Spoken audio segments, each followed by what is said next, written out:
কিচ্ছু ছাড় দিব না যদি আমাদের ডক্টর ইউনূস যদি আমাদের এই ইসরাক সাহেবকে ইসরাক আব্বাজানকে সিটে না দেয় এই পর্যন্ত আমরা রাজপথে থাকবো।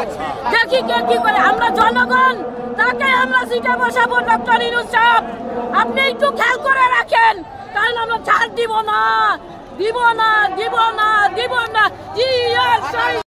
আলোড়ন সৃষ্টি করে দিব, রোডঘাট সব বন্ধ করে দিব। আজকের দিনের ভিতরে তাকে শুনলেন যে রোডঘাট বন্ধ করে দিবেন। আপনি কি বার্তা দিতে চান?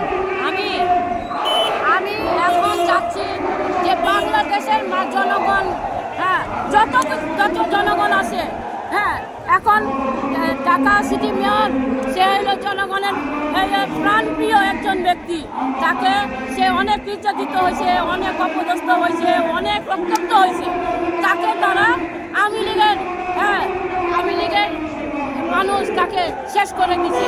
এই বাংলাদেশের অনেক জনগণকে শেষ করছে।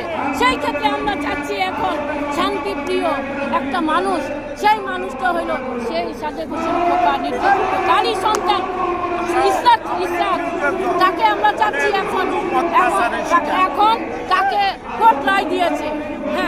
স্যার, ডক্টর ইউনূস স্যার, আপনি একটু বিবেচনা করেন, বাংলাদেশ জনগণ নিয়ে আপনি চলতে চান নাকি চলতে চান না? সেই ক্ষেত্রে আপনি যদি জনগণকে নিয়ে চলতে চান, সেই ক্ষেত্রে আপনি ডক্টর ইউনূসকে আজকের মধ্যে তাকে সিস্টেম। ধন্যবাদ আপনাকে। আমরা কিন্তু কথা বলছিলাম, আমরা লড়াই করো।